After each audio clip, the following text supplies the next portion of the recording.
Well, I believe we are ready to begin. Honorable Dr. Khalid Sal Mohammed, the Minister of Infrastructure, Communication and Transport, Revolutionary Government of Zanzibar. Ms. Bernadette Lewis, the Secretary General of CTO. Dr. Jabir Bakar, Director General of TCRA. All protocols observed. Members of the CTO who are here present, ladies and gentlemen, good morning. It's a pleasure to be in this wonderful island of Zanzibar. And let me take this advantage to thank the TCRA for inviting me to be here to give a keynote address. A keynote address, by its nature, is very challenging. But in this forum, the Forum on Human Resources and ICT Forum, the theme kind of gives you an idea of what we've talked about, that the digital transformation, building a future-ready HR. And the title is imperative. We've already heard about imperative right now several times. I don't think it's an option. To move to digital transformation is not an option. We have to do it. So the title is Imperative for Digital Transformation, Realizing Business Growth. Why business growth? Because if you change the way you're doing things, naturally the organization is going to grow and realize the return on investment. So the title actually has said everything. I should recognize that I was in TCRA for many years. So a lot of material I'm going to talk about here actually is based on that experience. And also the current affiliation with the UCSAF is very important because our main objective is to build communication infrastructure in rural and urban underserved areas. Tanzania has a population of 61 million people, but 80% of these are in the rural areas. So it is really very important that we don't forget the 80% so that all of us move together. But also I'm still teaching at the University of Dar es Salaam, which is interesting. I have 2 courses there, so I won't say much about that. First of all, what is digital transformation? I'll also talk about the 4th Industrial Revolution. What are the drivers of digital transformation? How does an organization incorporate digital transformation in its way of doing things? Because as we said, this is not an option. What's the role of HR in the digital transformation? And then we'll talk also about the digital economy, which Tanzania is also involved going into.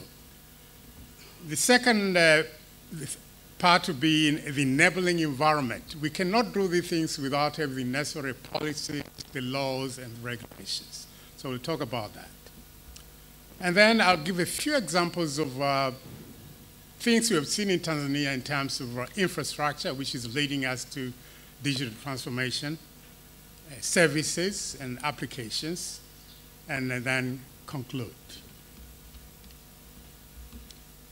Let's not look for a very complicated definition. It's really very, essentially, digital transformation is the incorporation of digital technology in the organization's processes with the objective of having better and improved performance.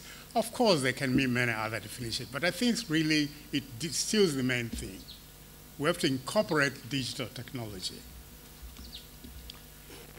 But it's not the first time the world is witnessing changes. We say we are in the 4th Industrial Revolution, but quite frankly, there have been the 1st Industrial Revolution, which was mainly about steam engines and changing the way people do things, and then the 2nd Revolution, that's mainly about electric power generation, and then the 3rd Industrial Revolution, which was mainly about the electronic networks, automation of systems, and IT systems. And currently, the 4th Industrial Revolution is really about the cyberspace and the physical systems. In other words, cyberspace basically is the internet. our business models will now be guided by the internet value chain. What are the drivers of digital transformation? I think this will create some new business models. The old way we do things has to change. We have seen it now. A simple example is, of course, transport, for example. In the old days, you had to move to look for a taxi, but now you use your Uber or your app on phone to have a taxi to come and see you. Accommodation. You use Airbnb, Booking.com to book for accommodation. This essentially enhances the customer experience, but we also need the modern IT infrastructure which is going to support these applications. It will lead to operational efficiency. The employees' skills have to change. We need to collaborate with some external partners. And then our decision-making has to be data-driven. You don't just make decisions. You have to have the necessary data in order to make your decisions. This is the internet value chain. I've mentioned that the way the internet has been very disruptive. For example, the way the social media, that is quite clear. The apps, for example, you book for your accommodation, your transport, your airlines, everything is there. But at the end of the day, apart from all these changes, you need the enabling technologies to do that. So connectivity, naturally, is important. What is really the connectivity network in Tanzania that really drives the internet and all these things? I think that is important. And then the end user interface. The mobile phone is an important device, but as you know, it really evolves from 2G, 3G, 4G, 5G, and so on. And one fact is that most of our people in the rural areas are actually having the 2G devices. We cannot claim to move to a digital economy if our devices are 2G. The minimum is at least a 3G or 4G device. But the challenge is how to ensure all these people in the world, or for that matter in Tanzania, the 600 million, are having devices which are 3G and 4G ready. To some extent, UCSAF is playing part in that role. We go to the rural areas and then upgrade the 2G networks to 3G and 4G. In that sense, you ensure that the majority of the people in this country are involved. The organization is important because the HR we are talking about is really part of the organization. And when you talk of a typical organization, we have to look at the board, the management, and all staff. So the board has to drive this. The board has to direct management, and management has to interact with all the workers in the institution to ensure that we all move together. It's not a question of saying, oh, do we want to move to digital transformation or not? There is no option. We have to. Now, in organizations, obviously the vision statements of most institutions will need to be relooked. Are they ready to move to the digital era? Their mission, are they ready to move to the digital era? The values, their strategic plans, their risk management systems, the quality management systems, how do they handle their documentation? Is it still the old papers? We've moved to the electronic documentation system. And clearly there you can see the challenges of technology. You cannot do this if you don't have enough scanners in your institution. So the human resources is important because all the things means you have to recruit the right people, or if not recruit them, but train them. The next diagram shows the role of the HR.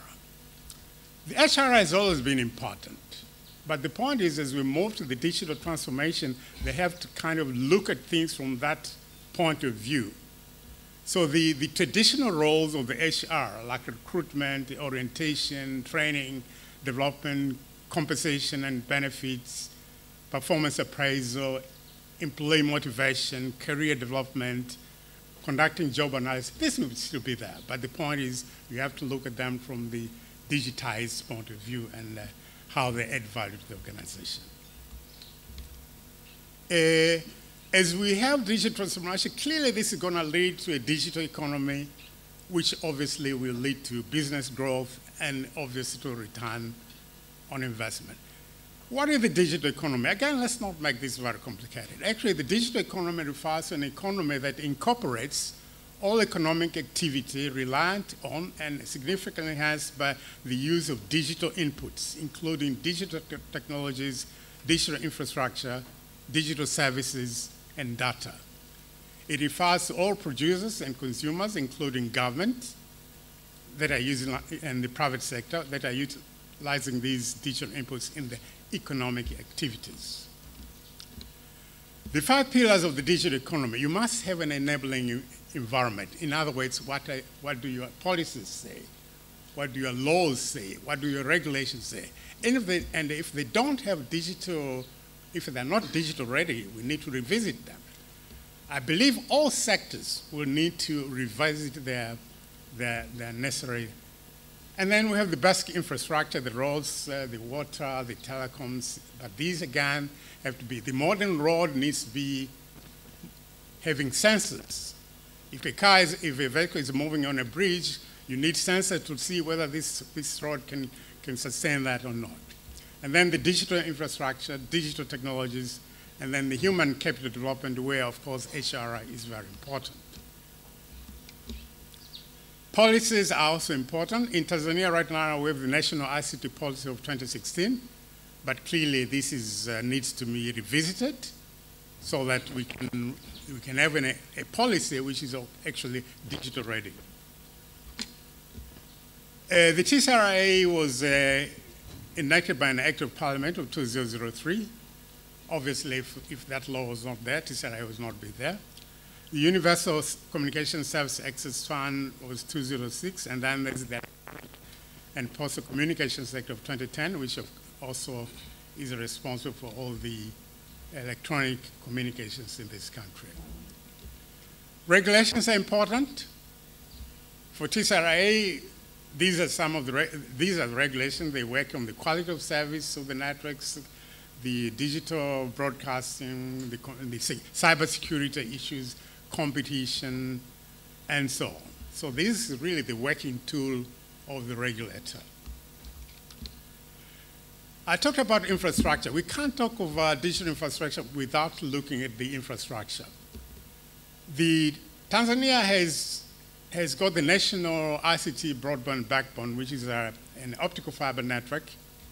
And as you can see, Tanzania is very strategically positioned. So in Dar es Salaam, we have about 3 submarine cables landing there. And then we have the 3 rings, which you can see there, of the optical fiber network from Dar es Salaam to Tanga, Arusha, Moshi, Morogoro, back to Dar es Salaam. And then the southern ring, which goes to Dar es Salaam, to Kilwa, Lindi, Mtwara, goes to Njombe, back to Songea. And then the western ring, which goes to up to Bukoba and then links with Burundi, Rwanda, DRC, and I think this slide there is a bit ahead. This is really what enables you to have your digital network. Yeah, this is very important.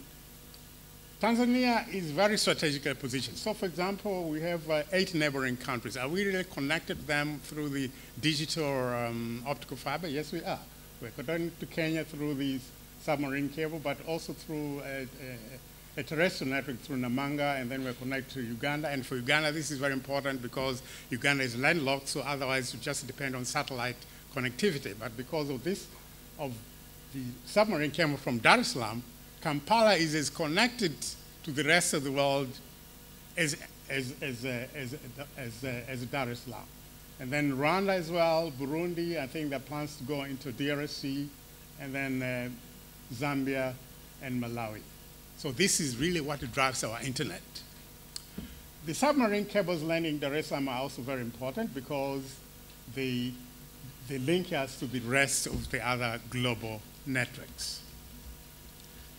A few years ago, we went through, in fact, TCRA was the main drive of this, of moving from analog broadcasting to digital broadcasting.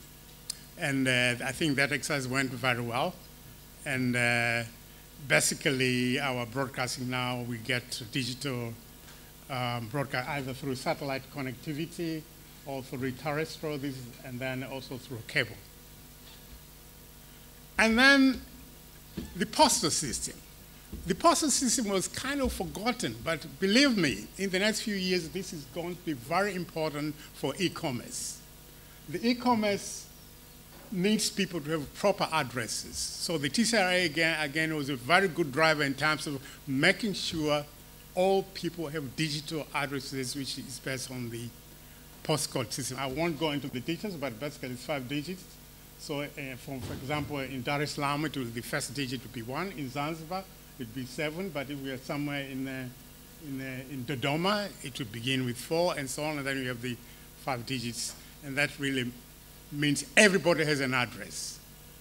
And e-commerce, which is going to be very important, you can see something on the internet, you can buy it, you can pay that through your mobile phone and so on, but how do you get the physical delivery of that item into your place? So the postcode system in Tanzania, right now, not many people are talking about this, but I think in the next 5 years, everybody will talk about this because everybody has an address through this system. Financial services in Tanzania have been very successful. Again, behind it, there's a numbering plan, which of course was made by TCRA. And right now you can you can move money from one person to another, move money from yourself to the bank, pay for government services, pay for your parking, pay for your taxes, pay for your education, and all that is through the digital networks. Again, in regard with this, there are 3 other important things. The national identity, you need identity, the identity platform. You don't need so many identity cards, a driver license, a national NIDA, and so you need one digital card which can identify you as these payments are being made. Let me conclude. We have a very busy day. So the drivers of digital transformation, this will generate some new business models. We ain't seen anything yet. There'll be things which we can't even imagine right now. Just like 20 years ago when you tell somebody that you can transfer your money through the mobile, people said no. Some of us were involved in this. I remember TCRA going to the central bank and saying we want to use this thing for transfer. Said no, you know, money is the business of the central bank, not TCRA. But right now I think the bank is really the driver of financial inclusion and so on. The modernizing IT infrastructure is crucial. The backbone I showed here is really just the beginning. How do you make sure the optical fiber connectivity reaches the rural areas, the district councils, so everybody can do government using the internet? Obviously, efficiency will be there. Our employer skill set will need to be improved, and this is where the HR section is very important. And then our decision making has to be data-driven.